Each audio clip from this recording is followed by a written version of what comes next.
Hi guys, good morning. क्या हाल चाल आप लोग हैं? तो बड़े आज हम डिस्कस करने वाले हैं आपके साथ अकाउंटिंग स्टैंडर्ड 9 AS9 का वन शॉट रिवीजन। फाइन, बिल्कुल ध्यान सुनेगा। बहुत छोटा सा अकाउंटिंग स्टैंडर्ड है, बहुत छोटे छोटे पॉइंट है इसमें जो मैं कवर करने हैं। फाइन, जो बातें यहाँ पर बड़े चार्ट्स पे दी होंगी उसको तो हम कवर करेंगे साथ साथ में कुछ और छोटे छोटे पॉइंट भी आपके साथ कवर करना चाहूंगा जो इस एएस के रिस्पेक्ट में बड़े रेलिवेंट है। राइट, तो आइए बिना किसी देरी के स्टार्ट करते हैं बेटे। क्या AS9 जिसका नाम है रेवेन्यू रिकॉग्निशन। मुद्दा ये आता है बेटे, please what do we mean by revenue. तो सिंपल सी बात, सबसे पहले बेटा AS9 हमें बताता है कि भाई रेवेन्यू का मतलब पता है क्या है? रेवेन्यू का मतलब है gross inflow of cash, receivable और एनी अदर एसेट और एनी अदर असेट। से बात है? हाँ बोल दीजिए। अच्छा, एनी अदर एसेट, बहुत अच्छी बात है। विजुअल नहीं है? जो अराइज हो रहा है बेटे किससे बच्चे? जो अराइज हो रहा है फ्रॉम सेल ऑफ गुड्स से, रेंडरिंग ऑफ सर्विसेज से, और किससे बेटा जी? Use of enterprise resources by the others, यानी कि मेरे रिसोर्सेज को अगर कोई और यूज करेगा, मेरे पैसे को कोई यूज करेगा तो मुझे इंटरेस्ट देगा, मेरे पैसे को कोई यूज करेगा तो मुझे डिविडेंड देगा, मेरी इंटेलेक्चुअल प्रॉपर्टी को कोई यूज करेगा तो मुझे क्या देगा बेटा? रॉयल्टी देगा। राइट, क्लियर बात। तो हमने कहा बेटे रेवेन्यू मींस क्या है बच्चे आपका? Revenue means gross inflow of cash, receivable और एनी अदर कंसिडरेशन जो पैदा हो रहा है किससे बेटे? फ्रॉम सेल ऑफ गुड्स से बच्चे। दूसरा पैदा हो रहा है किससे? रेंडरिंग ऑफ सर्विसेज से। अच्छा, you can never say like you can never use a word rendering sale of services, you use the word क्या बच्चा? रेंडरिंग ऑफ सर्विसेज, यानी सर्विसेज प्रदान करना। और use by the others of enterprise resources, यानी कि हमारे रिसोर्सेज को किसी और ने यूज किया बेटा, तो हमें क्या देगा बेटा? हमें इंटरेस्ट देगा, रॉयल्टी देगा और क्या देगा बच्चे? डिविडेंड देगा। इन तीनों में से कुछ देगा बच्चे। अच्छा, एक बात ध्यान रखना बेटे, क्या कि भाई ये एएस जो है वो हमें टाइम बताता है। ये एएस हमें बताता है कि भाई हमें कब बुक करना चाहिए, हमें वाकई में रेवेन्यू को बुक कब करना चाहिए, कब रिकॉग्नाइज करना चाहिए, कब अपनी स्टेटमेंट ऑफ पीएल में दिखाना चाहिए बेटे। राइट। अच्छा, अब मुद्दा ये आता है बेटे, क्या रेवेन्यू कई और सेंसेस में भी होता है, यानी कुछ और अकाउंटिंग स्टैंडर्ड से भी जुड़ा हुआ है। तो हमने कहा बेटे जिसके लिए स्पेसिफिक अकाउंटिंग स्टैंडर्ड है, जैसे मान लीजिए कंस्ट्रक्शन कॉन्ट्रैक्ट में आपको कॉन्ट्रैक्ट रेवेन्यू बुक करना है, तो आप उसके लिए AS9 में नहीं आ सकते, वहां पर AS7 है। गवर्नमेंट ग्रांट का बड़े कोई रेवेन्यू से रिलेटेड कोई रेवेन्यू बेटे जो पीएल में क्रेडिट हो रहा है बेटा, तो उसको आप AS7 में कवर नहीं कर सकते, वो कहां कवर है? AS12 में कवर है। सही बात है। तो इन बातों का आपको ध्यान रखना है बेटे कि जहां कुछ स्पेसिफिक अकाउंटिंग स्टैंडर्ड है, जैसे बेटे हायर परचेस ट्रांजेक्शन के केस में या फिर लीज एग्रीमेंट के केस में AS19 आपके पास अवेलेबल है, तो वहां पर आपका AS9 अवेलेबल होने वाला नहीं है बेटा, 9 एप्लीकेबल नहीं होगा। राइट, तो प्लीज ध्यान से पढ़ेगा। ये AS हमें क्या बताता है? ये AS हमें बता रहा है कि what are the basis for the recognition of revenue arising in the course of कौन सी एक्टिविटी? तो भाई इसको हम कैसे दिखाएं? कहां पर? स्टेटमेंट ऑफ पीएनएल में। स्टेटमेंट ऑफ पीएनएल में से कैसे शो करें बेटा? ये AS हमें इस बारे में बताता है। अच्छा, ये बात तो हुई, चलिए बहुत अच्छी बात है बेटा। हमने कहा बेटा AS9 डील नहीं करता किन किन बातों से बेटा? हमने कहा AS9 डील नहीं करता रेवेन्यू अराइजिंग फ्रॉम, वो रेवेन्यू जो पैदा हुआ है कहां कहां से? रेवेन्यू अराइजिंग फ्रॉम, बोलो बेटे बोलो, कंस्ट्रक्शन कॉन्ट्रैक्ट, क्योंकि इसके लिए कौन सा बेटे? AS7 आपके पास है। हायर परचेज और लीज एग्रीमेंट बेटे यहाँ पर AS कौन सा है? 19 आपके पास। Government grant and other similar subsidies बेटे प्लीज, तो इसके लिए आपके पास कौन सा? AS12 है। और बता दूं आपको, इंश्योरेंस कंपनी जो है अपनी इंश्योरेंस का प्रीमियम जो है वो बुक करती है as per IRDA, fine, IRDA guidelines के मुताबिक और इंश्योरेंस एक्ट के मुताबिक। तो वहां पर आप पाएंगे कुछ अनएक्सपायर्ड रिस्क रिजर्व बनता है जब वो क्या करती है बेटे? प्रीमियम को रिकवर करती हैं, तो वहां भी AS9 एप्लीकेबल होने वाला नहीं है। आपको मोटी मोटी बात ध्यान रखनी है, क्योंकि इन पर अलग से बेटे इनकी कोई स्टैट्यूटरी रिक्वायरमेंट है अपने इंश्योरेंस प्रीमियम के इनकम को बुक करने की। राइट, क्लियर बात भाई, क्योंकि मैंने आपसे अगर प्रीमियम लिया है तो मेरे ऊपर ना पता है क्या रहता है बेटा? रिस्क रहता है जब तक वो प्रीमियम इफेक्टिव है बेटा। मान लीजिए प्रीमियम जा रहा है बेटा ईयरली, तो मैंने अगर आपसे आज प्रीमियम लिया है तो I am having an unexpired risk. से बात है, तो मुझे क्या करना पड़ेगा? मुझे अनएक्सपायर्ड रिस्क रिजर्व बनाना पड़ेगा और उस अकॉर्डिंग मैं अपना रेवेन्यू बुक करता हूं बेटा। तो इंश्योरेंस कंपनी के लिए बात अलग पड़ती है, इसलिए वो AS9 के दायरे से क्या बच्चे बाहर है। फाइन, देखिए उनका इंश्योरेंस प्रीमियम AS9 के मुताबिक बुक होने वाला नहीं है। अच्छा, मुद्दा आता है बेटे, क्या हमने कहा रेवेन्यू में क्या क्या बातें और नहीं आती, तो ध्यान रखना बेटे रेवेन्यू में ये बातें नहीं आती। क्या क्या बातें नहीं आती बेटा? ध्यान सुना। हमने कहा कोई मुझे रियलाइज्ड गेन हुआ है, अगर मुझे कोई क्या हुआ बेटे? रियलाइज्ड गेन हुआ है किससे बेटा? From disposal of non current asset. तो भाई सिंपल सी बात बेटे, मैं उसे कहूंगा जैसे profit on sale of fixed asset है, तो you can not call it revenue as per AS9 बेटा। से बात है जी, इसे AS10 के हिसाब से दिखाइए अकॉर्डिंगली, कोई दिक्कत नहीं है। कोई अनरियलाइज गेन है बेटा resulting from the holding of non current asset, example appreciation the value of fixed asset. मैंने आपको एग्जांपल दिया था कि बेटे मेरे पापा ने एक पीस ऑफ लैंड परचेज किया, अब उसकी वैल्यू क्या हो रही है बेटा, समय के साथ साथ बढ़ती जा रही है। तो जब वैल्यू बढ़ती जा रही है बेटा, ये अनरियलाइज एप्रिसिएशन हो रहा है बेटा, बढ़ रहा है, बोलो हाँ ना। तो ये भी अगर आपको याद हो तो AS10 में कंसेप्ट आता है रिवैल्यूएशन सरप्लस का, रिवैल्यूएशन सरप्लस का, वहां गवर्न है बेटे, यहाँ पर गवर्न नहीं है। AS9 के हिसाब से बेटे ये रेवेन्यू की डेफिनेशन में आने वाला नहीं है। फिर क्या कहते हैं बेटा, कहते हैं unrealised holding gain, unrealised holding gains जो पैदा हो रहे हैं बेटे कैसे, resulting from change in the value of क्या बेटा, करंट एसेट। जैसे मैं कहता हूं कि मेरी मान लीजिए स्टॉक की वैल्यू क्या हो रही है बेटा, बढ़ रही है, मेरे स्टॉक की वैल्यू बढ़ रही है, क्यों, क्योंकि बेटे मैंने बताया था आपको, एग्जांपल दिया था, मेरे दोस्त है एक ऐसा जो बेटा डीलिंग करता है किसमें बेटा, ये आपका ऑयल होते हैं जो आपके जो घर में यूज होते हैं बेटा, एडिबल ऑयल, चाहे वो पाम ऑयल हो, चाहे वो आपका सरसों का तेल हो बेटा, मस्टर्ड ऑयल जिसे आप कहते हैं, फाइन। तो बेटे पता है क्या हुआ, एकदम अचानक से तेजी आई बेटा, 106 रुपए लीटर से 160 रुपए लीटर पहुंच गया बच्चे। तो जो उनका स्टॉक है उसकी वैल्यू अपने आप ही क्या हो गई बेटा, मार्केट वैल्यू बढ़ गई, बट वो गेन अभी रियलाइज नहीं क्योंकि स्टॉक भी बिका नहीं है। तो ये भी AS9 के दायरे से बेटा रेवेन्यू नहीं है। और हम तो बचपन से ये कहते आ रहे हैं कि भाई आप अनरियलाइज को रेवेन्यू मान कैसे सकते हैं, it is against the conservatism, बोलो है ना। ऐसे ही बेटे मान लीजिए मेरे पास कोई जीव जंतु है, फाइन, भेड़ बकरियां, और उनकी नंबर क्या हो रहा है, बढ़ रहा है, सही बात है, वो आपस में खेल रहे हैं, नंबर बढ़ रहे हैं, सही बात है। तो सिंपल सी बात बेटा, वो भी उनकी वैल्यू जो बढ़ रही है वो भी AS9 के हिसाब से बेटा रेवेन्यू में काउंट होने वाली नहीं है। I hope I am clear on this part, सही बात है जी। और इसके अलावा बेटा मान लीजिए मेरी किसी एग्रीकल्चर प्रोड्यूस की वैल्यू बढ़ी है या फॉरेस्ट प्रोडक्ट की वैल्यू बढ़ी है, तो वो भी बेटा हमारी AS9 के हिसाब से रेवेन्यू में कवर होने वाली नहीं है। क्लियर बात, कोई दिक्कत तो नहीं। अच्छा एक बात और ध्यान रखिएगा बेटा, क्या कि अगर मान लीजिए क्या हुआ है कि मेरे एक्सचेंज रेट में कोई फ्लक्चुएशन हुई है बेटा, एक्सचेंज रेट में क्या हुई बेटा, फ्लक्चुएशन हुई है, तो आपको बता दूं, या फिर आप अपनी फॉरेन करेंसी की जो ट्रायल बैलेंस है उसको अगर आप इंडियन करेंसी में कन्वर्ट करते हैं, तो बेटा उसके लिए बेटा AS11 के प्रिंसिपल है, वो AS11 बताता है कि एक्सचेंज डिफरेंस का क्या होगा, एक्सचेंज डिफरेंस का क्या होगा। तो अगर मान लीजिए वहां एक्सचेंज गेन हुआ है तो उसे रेवेन्यू मत मानना है एज पर AS9, सही बात है, वो रेवेन्यू होने वाला नहीं है। उसका ट्रीटमेंट कैसे होगा बच्चे, AS11 के मुताबिक ही होगा।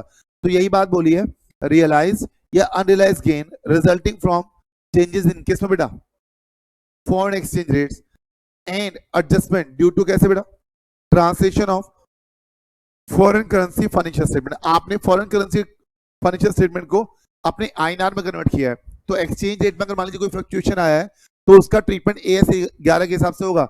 उसे यहाँ पर आप अपने फायदे को, गेन को, अगर कोई एक्सचेंज गेन हुआ है, एक्सचेंज डिफरेंस जो गेन हुआ है बेटा, उसको आप AS9 के हिसाब से रेवेन्यू ट्रीट करने वाले नहीं है, कोई दिक्कत तो नहीं। अच्छा और ये बात सबको पता है बेटे क्या, कि जैसे मान लीजिए मैंने अपने क्रेडिटर्स को बेटे मैंने क्या किया, डिस्चार्ज किया कैसे, less than the carrying amount, यानी कि जो कैरिंग अमाउंट लेट्स से उनका बेटे 1000 रुपए था, मैंने उनको 900 रुपए में सेटल कर दिया बेटे, तो I received the discount of rupees कितना, 100 रुपीज। तो ये डिस्काउंट रिसीव बेटे रेवेन्यू नहीं है, रेवेन्यू के रूप में बुक नहीं होगा। You can not say revenue from sale of goods, renting of service and all, नहीं, क्लियर बात। आप अपने PL में क्रेडिट कीजिए से कोई दिक्कत नहीं है, but it is the outside the scope of क्या बेटा, रेवेन्यू, सही बात है, पक्का। फिर बात आती है बेटे किसकी, लास्ट बात, unrealised gain resulting from the restatement of carrying amount of the obligation. बेटे आपने लायबिलिटी को रीअसेस किया, लायबिलिटी को रीअसेस किया और आपको पता चला बेटे क्या बच्चे मेरे कुछ क्रेडिटर तो चले गए विदा कह के दुनिया को, बेटा मुझे उसका पैसा नहीं पे करना है। तो हमने कहा मुझे जो ये अनरियलाइज्ड गेन हुआ है, चाहे बेटे प्लीज वो असेट के अपवर्ड इवैल्यूएशन से हो, चाहे लायबिलिटी के बेटे क्या बच्चे डाउनवर्ड रीअसेसमेंट से हो, ये दोनों के दोनों गेन बेटे मेरी AS9 के हिसाब से रेवेन्यू रिकॉग्निशन का पार्ट बनने वाले, रेवेन्यू का पार्ट बनने वाले नहीं है, पक्का। तो ये कौन कौन सी बातें इसमें नहीं आती ये भी आपको पता होनी चाहिए बेटा, राइट। अब बेटा आपने बात कही बेटे क्या कि सर ये AS बात करता है किसकी, कि आपका रेवेन्यू बुक करेंगे हम, revenue arising from sale of goods से, रेंटिंग ऑफ सर्विसेज से, और क्या बोला आपने, use of enterprise resources by the others, fine, yielding interest, dividend and royalty. तो हमने कहा भाई सेल ऑफ गुड्स से आपका बुक करेंगे, तो आपको याद होगा 3 कंडीशन। पहली कंडीशन ये थी बेटा ownership in the goods has been transfer to the buyer. मैं सेल ऑफ गुड्स की अगर बात करूं तो ownership in the goods have been transfer to the buyer. It simply means बेटे क्या बच्चे, जो रिस्क एंड रिवॉर्ड है वो ट्रांसफर हो गए बेटे किसको बच्चे, बायर को बेटे। मतलब सिंपल सी बात, जो प्रॉपर्टी है गुड्स में बेटे वो क्या हो चुकी है, ट्रांसफर हो चुकी है बायर को। The second is the seller does not have any effective control over the goods, यानी कि सेलर को बेटे सामान के साथ अब कुछ काट छांट मापना नापना कुछ नहीं करना है, seller has no effective control over the goods. And the third one is, ये तीनों condition cumulative है, there is no uncertainty as to ultimate collection of the proceeds. सही बात है, ये आपको हर जगह मिलेगी बेटा। जहां भी आपको बेटे क्या लग रहा है बेटे, अनसर्टेनिटी लग रही है एज टू अल्टीमेट कलेक्शन, तो हम ये कहते हैं बेटे वहां पर आपको रेवेन्यू रिकॉग्नाइज नहीं करना चाहिए, आपको रेवेन्यू का रिकॉग्निशन क्या कर देना चाहिए, पोस्टपोन। हाँ बोलिए, to the extent of such uncertainty, yes और नो। तो पढ़ना बेटे क्या कहते हैं, सेल ऑफ गुड्स से क्या बोला उसने, revenue from sale of goods should be recognised when the requirement as to performance as set out in the standard are satisfied. अब क्या कंडीशन है बेटे, पढ़ना, सेल ऑफ गुड्स की जो परफॉर्मेंस है should be regarded as being activated, बेटे बताना कब जी, seller of goods has transfer to the buyer, क्या बचे, बायर को से ट्रांसफर कर दिया, क्या ट्रांसफर कर दिया पुत्र, बताइए बेटा, क्या ट्रांसफर कर दिया, property in the goods, ownership in the goods, बोलो है ना, आप सबको पता है बेटे, बचपन से पढ़ते आए हो आप सेल ऑफ गुड्स एक्ट, और all the significant rewards, risk and rewards of ownership have been transfer to the buyer. और लो जी मजेदार बात, सेकंड कंडीशन क्या है, एंड, यानी कि ये और नहीं, इन तीनों के बीच में क्या है बेटे, एंड, ये भी हो ये भी हो ये भी हो, and the seller retains no effective control over the goods transferred. सही बात है, जो हमने गुड्स ट्रांसफर किए बेटे उसके ऊपर मेरा कोई कंट्रोल अब नहीं है, मुझे कुछ नहीं करना उसमें। सही बात है। अच्छा, there is no significant uncertainty regarding the amount of consideration that will be derived from the sale of goods। बेटे उसके ऊपर कोई अनसर्टेनिटी ना हो कि कितना अमाउंट आना है और आना भी है नहीं आना है बच्चे। सही बात है, कल के बाद भाई हमें ये बात पता हो कि हाँ इतना अमाउंट आना है और उस अमाउंट को लेकर कोई अनसर्टेनिटी ना हो, पक्का। अच्छा, अब एक बात और आती निकल के सामने, क्या कि सर मान लीजिए जिस दिन मैं रेवेन्यू रिकॉग्नाइज कर रहा हूँ उस दिन तो कोई अनसर्टेनिटी नहीं है, तो बेटे हम ये कहते हैं कि तब तो रेवेन्यू पूरा बुक कीजिए बेटा, बट अनसर्टेनिटी बाद में अगर पैदा हो गई है तो बेटे आपने जो रेवेन्यू बुक कर लिया है उसे मत हिलाओ, उसे मत रीस्टेट करो, बल्कि क्या बना लीजिए, प्रोविजन बना लीजिए। क्या बचपन में आपने प्रोविजन फॉर डाउटफुल डेट नहीं बनाया, बिल्कुल बनाया बेटे, सिंपल सी बात। तो यहां भी आप क्या बना लीजिए बेटे, प्रोविजन बना लीजिए, अगर रेवेन्यू को रिकॉग्नाइज करने के बाद अनसर्टेनिटी पैदा होती है तो, हाँ बोल दीजिए। अच्छा, फिर बात आती है बेटे किसकी, कि सर ये बताइए revenue from rendering of services में क्या होगा। तो हम कहते हैं बेटे देखो, आप पहले तो ये देखिए कि जो आप रेंडरिंग ऑफ सर्विसेज कर रहे हैं उसमें परफॉर्मेंस ऑफ मल्टीपल एक्ट है या परफॉर्मेंस ऑफ सिंगल एक्ट है, और परफॉर्मेंस ऑफ मल्टीपल एक्ट है या परफॉर्मेंस ऑफ सिंगल एक्ट है। अगर परफॉर्मेंस ऑफ मल्टीपल एक्ट है बेटा तो आपको ना फॉलो करना चाहिए रेवेन्यू रिकॉग्निशन के लिए क्या, प्रोपोर्शनेट कंप्लीशन मेथड। ऑब्वियसली बात है, ये सीएससी हम बोल रहे हैं नालायक, प्रोपोर्शनेट कंप्लीशन मेथड, क्योंकि कॉपी में पहले वो लिखा हुआ है। हाँ जी, प्रोपोर्शनेट कंप्लीशन मेथड। बेटे जैसे हम ये कहते हैं कि हम आपको पढ़ा रहे हैं बेटा, तो क्या मैं कहता हूँ यहाँ पर हमें डेली बेसिस पे, कंटिन्यू बेसिस पे सर्विसेज आपको देनी पड़ती है, आओ चिल्लाओ तब जाके थोड़ा बहुत दाल पानी का खर्चा निकल पाता है बेटा। सही बात है, ऐसा नहीं है, ठीक है, इससे ज्यादा है। तो सिंपल सी बात क्या होगा कि भाई आपसे, आपको जो हम क्या कर रहे हैं बेटे, सर्विसेज दे रहे हैं बेटे, performance of multiple act, performance of multiple act. तो परफॉर्मेंस ऑफ मल्टीपल एक्ट तो हम कहते हैं बेटे फॉलो कीजिए क्या, प्रोपोर्शनेट कंप्लीशन मेथड। और यहां पर हम कहते हैं कि आपको रेवेन्यू बुक करना चाहिए having due regard to the number of act perform, cost incurred etcetera etcetera etcetera, आपको जो भी अच्छा लगे ओवर द पीरियड बुक कीजिए, क्योंकि मल्टीपल एक्ट है बेटा। अच्छा, जहां पर बेटे क्या हो, जहां पर आपका कॉन्ट्रैक्ट ऑफ सर्विस बेटे परफॉर्मेंस ऑफ सिंगल एक्ट हो, परफॉर्मेंस ऑफ सिंगल एक्ट हो, तो हम कहते हैं कि बेटे जब आपकी वाकई में सर्विसेज का वो एक्ट जो है वो पूरा हो जाए तब आपको रेवेन्यू बुक करना चाहिए। हाँ बोल दीजिए। In both the cases whether you are following the completed service contract method और या फिर आप फॉलो कर रहे हैं बेटे प्रोपोर्शनेट कंप्लीशन मेथड, इन दोनों ही केस में आपको रेवेन्यू तब बुक करना चाहिए when there is no uncertainty as to ultimate collection, collection को लेके बेटे कोई अनसर्टेनिटी ना हो, पक्का। क्या हो गया बेटे, ऐसा मुंह कैसे सूजा हुआ है, सब ठीक है, कुछ कहा उन्होंने, खेल के आए हो, चलो खेल के मतलब ये वॉलीबॉल खेलते हैं, आप हर चीज को वैसा खेलना मत समझा करो, ठीक है ना, पाजी आपसे ना हो पाएगा। ये देखो, revenue from transaction, revenue from transaction is usually recognize कैसे बेटा, एज द सर्विसेज परफॉर्म। तो method of recognition of revenue बताना बेटा क्या क्या है, method of recognition of revenue क्या क्या है, पढ़िए। सबसे पहला कौन सा मेथड जी, प्रोपोर्शनेट कंप्लीशन मेथड पीसीएम। दूसरा कौन सा मेथड है, completed service contract method CSCM, completed service contract method. तो बताना बेटे प्रोपोर्शनेट कंप्लीशन मेथड कहां लगाओगे, single act multiple act, multiple act, बिल्कुल सही बात है। Recognition of the revenue of in the statement of P&L proportionately with degree of completion of services under a contract। अच्छा, performance consist of execution of क्या बोला ये बताइए, single act है more than one act, more than one act. और यहां देखिए क्या बोला बेटा, रेवेन्यू शुड बी रिकॉग्नाइज कैसे बच्चे, proportionately having due regard to the performance of each कि भाई आपने कितनी परफॉर्मेंस दे दी है। भाई 70 लेक्चर 100 लेक्चर में देने हैं, हमने बेटा अगर आपको 70 लेक्चर्स दे दिए हैं तो I should recognise the revenue with respect to 70 lectures. बोलो है ना। अच्छा फिर बात आती है बेटे कि कंप्लीटेड सर्विस कॉन्ट्रैक्ट मेथड, ये आपको तब लगाना चाहिए when the rendering of services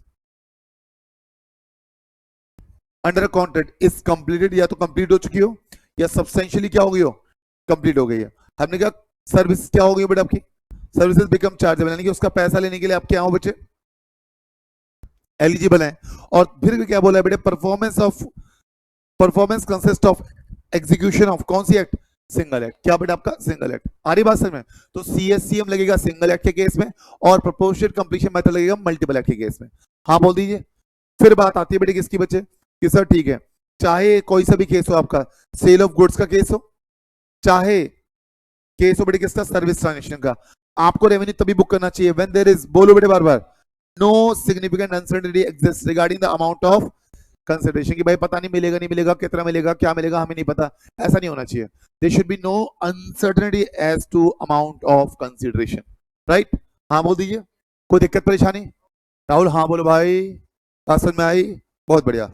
use of enterprise resources by the other, दिल बात है कि बताइए, बात सब आप जानते हैं, मेरे रिसोर्सेज का कोई यूज करेगा, मेरे पैसे का कोई यूज करेगा तो मुझे क्या देगा बच्चे, इंटरेस्ट देगा। हम कहते हैं इंटरेस्ट को मैं बुक करना चाहिए on the basis of time. आप सब जानते हैं बेटे इंटरेस्ट का एक सबसे रेलेवेंट फैक्टर जो है, मोस्ट इंपोर्टेंट फैक्टर जो है वो क्या है बेटा, टाइम है। आपको याद होगा बचपन में छोटे छोटे बच्चे थे, जब आप नोजी बहती थी आपकी और आप जीप का यूज करके काम कर लेते थे, तो आप कहते हैं P into R into T, याद है। अब जीप का यूज कहीं और होता है, fine, P into R into T, तो सिंपल सी बात है, टी क्या है बेटा, टी इज टाइम, टी क्या है बेटा, टाइम। तो हम कहते हैं कि बेटा आपको रेवेन्यू फ्रॉम इंटरेस्ट बुक करना चाहिए कैसे, on the basis of time, on the basis of time. फिर बात आई बेटे किसकी, फिर बात आई बेटे किसकी, डिविडेंड की। तो मैं कहता हूं कि मुझे डिविडेंड कब रिकॉग्नाइज करना चाहिए, मुझे डिविडेंड की इनकम को कब बुक करना चाहिए, तो हम कहते हैं when the dividend is declared by the investee company. भाई डिविडेंड डिक्लेयर हो गया हो या प्रपोज हो गया हो, डिक्लेयर हो गया, भाई प्रपोजल तो कच्चा है, डिक्लेयर्ड पक्का है, बोलो है ना। तो रेवेन्यू आपको बुक करना चाहिए डिविडेंड से when it is declared by the investing company, क्योंकि तभी हमारा right to receive the dividend establish होता है, बोलो है ना।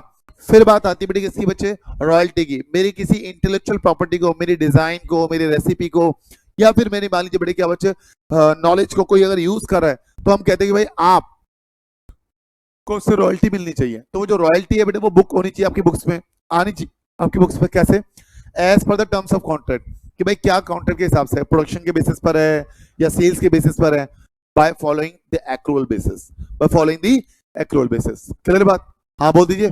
तो क्या कह रहे हैं बेटा, use of enterprise resources by the other, use of enterprise resources by the other may yield revenue in the form of interest, royalty and dividend. तो पढ़ना बेटे क्या बोला गया, आराम से पढ़ेगा, कोई जल्दबाजी नहीं है। हमने कहा revenue recognition when the enterprise resources are used by कैसे बेटा, अदर्स। तो क्या बोला है, इंटरनेट, वाह। इंटरेस्ट किस बेस पे बेटा, इंटरेस्ट होना चाहिए ऑन द बेसिस ऑफ कैसे बेटा, टाइम। इंटरेस्ट होना चाहिए बेटे कैसे, on the basis of time. और रॉयल्टी कैसे होनी चाहिए बेटा, तो हमने कहा रॉयल्टी होनी चाहिए भाई साहब कैसे, एक्रूअल बेसिस पर, depending upon the terms of agreement. और फिर बोले डिविडेंड के बारे में, when the right to receive the payment is established, यानी कि when the dividend is declared by investee company. कौन सी कंपनी, जहां आपने पैसा लगाया बेटा, dividend is declared by the investee company. कोई दिक्कत, कोई परेशानी, बात समझ में आती है, हाँ बोल दो यार, बहुत बढ़िया बेटा प्लीज। फिर क्या कहते हैं बच्चे, अब बात आती है किसकी बेटा, effect of uncertainty on revenue recognition. अब आराम से पढ़ना बेटा, बेटे अगर मान लीजिए मैं कहता हूं कि आज अनसर्टेनिटी है, जब मैं रेवेन्यू रिकॉग्नाइज कर रहा हूं, आज अनसर्टेनिटी है, तो क्या मैं रेवेन्यू बुक करूंगा, नहीं। हमें रेवेन्यू रिकॉग्निशन को क्या करना चाहिए, पोस्टपोन करना चाहिए to the extent of such uncertainty, बोलो हाँ। बट हाँ कई बार ऐसा होगा कि बेटा आपने क्या कर लिया, रेवेन्यू रिकॉग्नाइज कर लिया और उसके बाद अनसर्टेनिटी पैदा हुई है, तो उस केस में हम कहते हैं कि बेटा आपको रेवेन्यू का जो रिकॉग्निशन है उसको मत छेड़ो, आज पूरा पूरा रेवेन्यू रिकॉग्नाइज पूरा कीजिए। बट हाँ जो रेवेन्यू रिकॉग्नाइज करने के बाद अनसर्टेनिटी पैदा हुई है, उसके लिए क्या बना लीजिए बेटा, प्रोविजन बना लीजिए, प्रोविजन फॉर डाउटफुल डेट, कुछ इसी अनसर्टेनिटी का, राइट। पढ़ना बेटा क्या कहते हैं, where the ability to assess the ultimate collection, where the ability to assess the ultimate collection with reasonable certainty is क्या बच्चे, lacking।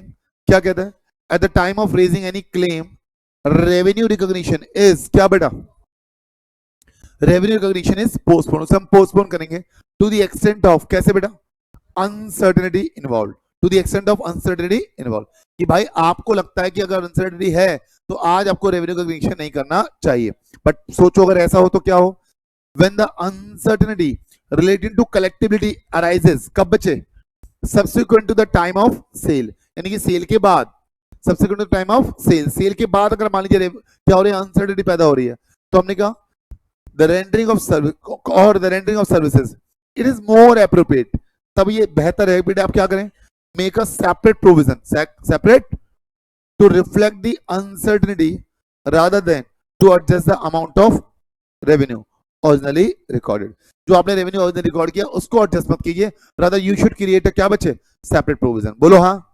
revenue recognition of revenue when the enterprise resources are used by the other, ये आप सबको पता है वो कैसे कैसे होता है बेटा, क्लियर बात, कोई दिक्कत तो नहीं। अच्छा मैं इतना देखें ध्यान से, एक बात और आती है अब कि सर इस एएस की डिस्क्लोजर रिक्वायरमेंट क्या है, भाई बात तो कर लिया आपने सेल ऑफ गुड्स की, लगा लिया आपने रेंडरिंग ऑफ सर्विसेज में सीएस, सीएम और पीसीएम, है ना, फिर बात कर लिया आपने इंटरेस्ट की, डिविडेंड की और किसकी बेटा, रॉयल्टी की। अब बात आती है बेटा किसकी, कि सर ये बताइए एएस 9 की डिस्क्लोजर रिक्वायरमेंट क्या है, तो हमारा एएस 9 हमसे ये कहता है कि भाई डिस्क्लोजर रिक्वायरमेंट ये है कि अगर आपने रेवेन्यू का रिकॉग्निशन पोस्टपोन किया है तो आपको रीजन बताने पड़ेंगे कि भाई रेवेन्यू रिकॉग्निशन पोस्टपोन हुआ है तो क्यों पोस्टपोन हुआ है, what are the reasons behind it, सही बात है, तो आपको रीजन बताने पड़ेंगे for the postponement of the recognition of revenue.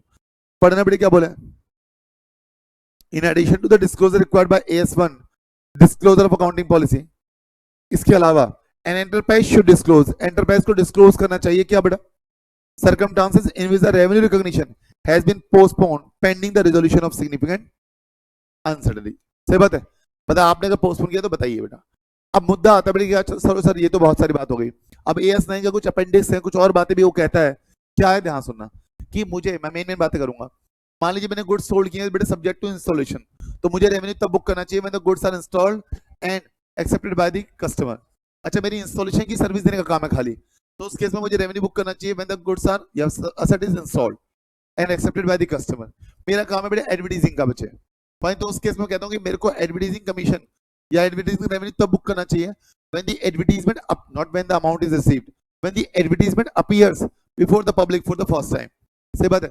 फिर हमने कहा बेटा अगर मान लीजिए मेरा काम है फाइनेंस का, तो मुझे फाइनेंस कमीशन तब बुक करना चाहिए when the loan is sanctioned and accepted by the borrower, accepted by the borrower. हमने कहा अगर मान लीजिए मेरा काम है किसका, कंसाइनमेंट सेल का, तो मुझे रेवेन्यू बुक करना चाहिए when the goods are sold by the consignee to the third party. अगर मान लीजिए मेरा काम है किसका बच्चे, कि भाई मैंने गुड्स सोल्ड किए हैं सब्जेक्ट टू कि मैं उसको रीपर्चेस कर लूंगा बाद में बेटा, तो प्लीज ध्यान रखना, हम कहते हैं ये रेवेन्यू है ही नहीं, ये आपका रेवेन्यू है ही नहीं बेटा, इट्स अ फाइनेंसिंग अरेंजमेंट। मैंने आपको आज माल बेचा है 100 रुपए का और मैंने प्रॉमिस के साथ बोला कि मैं कल आपको, कल को या 2 महीने बाद 3 महीने बाद इसको 120 का खरीद लूंगा आपसे, तो it's not a sale transaction, तो please it's a financing arrangement. तो यहाँ पर हम कहते हैं बेटे कि बच्चे आपको कोई रेवेन्यू बुक नहीं करना चाहिए AS9 के मुताबिक, ये बेटा कि आपका बच्चे फाइनेंस रेवेन्यू है, फाइनेंस अरेंजमेंट है। आपको यहाँ पर क्या करना चाहिए, पहले जब आपने 100 रुपए का माल बेचा है तो आपको एंट्री करनी चाहिए cash account debit to loan from, मान लीजिए आपका नाम एक्स है, लोन फ्रॉम एक्स, और कल को जब आप 120 रुपए चुका रहे हो तो loan from x account debit 100 रुपए, इंटरेस्ट अकाउंट डेबिट 20 रुपए टू कैश 120 रुपए, बोलो हाँ ना। फिर हमने कहा बेटे अगर मान लीजिए मैंने माल बेचा है कैसे, अप्रूवल बेसिस पर, तो हमें तब रेवेन्यू बुक करना चाहिए when goods is approved by the customer. दूसरा बेटे रीजनेबल टाइम जो है वो लैप्स हो गया, या फिर the buyer does an act of accepting the goods, यानी कि वो कुछ ऐसा काम करता है जिससे ऐसा प्रतीत होता है कि उसने गुड्स को एक्सेप्ट कर लिया है। इसके अलावा हमने कहा बेटे आपको रेवेन्यू बुक करना चाहिए कैसे, ट्रेड डिस्काउंट की जब बात आई तो हमने कहा भाई कुछ नहीं करना है, इसको बेटे क्या कीजिए लिस्ट प्राइस में से घटा दीजिए, सही बात है। वही बात है डिस्काउंट रिसीव की, तो हमने कहा भाई इसको क्या कीजिए पीएल में क्रेडिट कीजिए, अभी आपने बताया भी कि वो हमारी रेवेन्यू का पार्ट नहीं है। फिर और बताइए और क्या था एजेंसी वाले केस में, हाँ ध्यान रखना बेटे, जैसे मैंने आपको एग्जांपल दिया था जोमेटो का बच्चे, फाइन, तो सिंपल सी बात हम ये कहते हैं बेटे वहां पर एजेंट को तो बुक करना चाहिए अपना कमीशन, और वो इंसान जिसके ऊपर जिम्मेदारी है प्रोडक्ट की क्वालिटी की, प्रोडक्ट की सर्विसेज की, सर्विस की क्वालिटी की या प्रोडक्ट की क्वालिटी की बच्चे, फाइन, जिसके ऊपर प्रिंसिपल जिम्मेदारी है, तो इसका मतलब वो क्या बेटे प्रिंसिपल ही है, उसको बुक करना चाहिए revenue with respect to food, with respect to services, हाँ बोल दीजिए। और एजेंट को बेटे जो डिलीवर कर रहा है बेटा, ध्यान ना, एक की तो जिम्मेदारी है प्रोडक्ट की क्वालिटी की, तो वो तो हो गया प्रिंसिपल, एक की जिम्मेदारी बेटे उसकी टाइम डिलीवरी की, उसको अवेलेबल कराने की, तो वो क्या होगा एजेंट। तो एजेंट को बुक करना चाहिए बेटा अपना रेवेन्यू अलग, हाँ बोलिए, जी जो कमीशन है बेटा, और जिसने माल बनाया है बेटा, जिसकी प्रिंसिपल रिस्पॉन्सिबिलिटी है, उसको बुक करना चाहिए बेटा क्या, revenue from sale of food और सर्विसेज यू कैन से। सही बात है। एक बात ध्यान रखना बेटा, क्या अगर मान लीजिए रेवेन्यू में गवर्नमेंट टैक्सेस भी इंक्लूड है, जीएसटी भी इंक्लूड है, तो जीएसटी को आप काउंट करने वाले नहीं हो, ना तो उसे प्रिंसिपल बुक करेगा, ना ही उसे एजेंट बुक करेगा, क्योंकि वो किसी के भी हक में जाने वाला नहीं है, वो सरकार को जाएगा। हाँ बोल दीजिए, और कुछ छूटा तो बताना बेटा। हाँ जी, अगर आपने मान लीजिए सामान बेचा बेटा सब्जेक्ट टू वारंटीज, तो हम कहते हैं आपको रेवेन्यू बुक कर लेना चाहिए, कैसे बेटा, इमीडिएटली। रेवेन्यू आपको बुक करना चाहिए immediately, subject to the provision for unexpired warranty. आपको क्या करना चाहिए बेटा, अनएक्सपायर्ड वारंटीज के लिए प्रोविजन बना लेना चाहिए based on your past experiences, right. कोई दिक्कत परेशानी, पक्का। तो मेरे ख्याल से AS9 का मोटा मोटा कंसेप्चुअल पार्ट बेटे यहाँ पर फिनिश होता है बच्चे। मिलूंगा आपसे नेक्स्ट AS में, तब तक के लिए नमस्कार, जय हिंद, बाय बाय।